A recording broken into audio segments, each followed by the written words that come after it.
ប្រសិនបើព្រះអង្គត្រាស់ហៅលោកអ្នកបងប្អូនឲ្យធ្វើអីមួយយ៉ាងធ្វើបើព្រះអង្គត្រាស់ហៅយើងឲ្យចូលរួមពន្ធកិច្ចបម្រើក្នុងពន្ធកិច្ចមួយធ្វើគុំប្រាប់ព្រះអង្គថាខ្ញុំម្ចាស់មិនទាន់បានទទួលវគ្គបណ្ដុះបណ្ដាលពីលោកគ្រូអ្នកគ្រូដតីផ្សេងទៀតនៅឡើយខ្ញុំបាទមិនទាន់បានទទួលវគ្គបណ្ដុះបណ្ដាលខ្ញុំបាទមិនទាន់បានមាន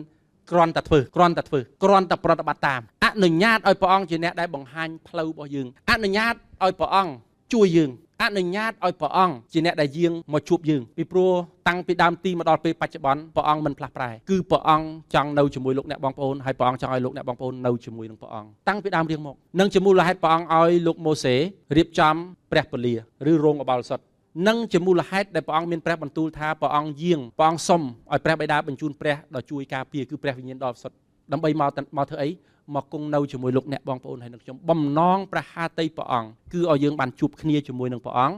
ដើម្បីអនុញ្ញាតឲ្យព្រះអង្គធ្វើការប៉ុន្តែព្រះអង្គក៏ប្រតែយើងទុកចិត្តព្រះអង្គនៅក្នុងរបៀបរបស់ព្រះអង្គនៅក្នុងពេលវេលារបស់ព្រះអង្គអ្នកដែលដើរជាមួយព្រះអង្គគេទទួលការផ្គត់ផ្គង់គេទទួលការការពារគេទទួលការមើលថែរក្សាដែលមកពីព្រះអង្គគ្រប់បែបយ៉ាងទាំងអស់ធ្វើនៅអ្វីដែលព្រះអង្គប្រាប់ឲ្យធ្វើរស់នៅក្នុងរបៀបមួយបែបស្ទីលជីវិតមួយបែបផែនជីវិតមួយដែលស្ដាប់បង្គាប់តាមព្រះបន្ទូលព្រះអង្គបើព្រះអង្គប្រាប់ឲ្យយើងកែប្រែចិត្តគំនិតយើងនឹងកែប្រែព្រះអង្គប្រាប់យើងឈានយើងឈានព្រះអង្គប្រាប់ឲ្យយើងរងចាំមិនថាជីវិតគូសកលក៏ដោយ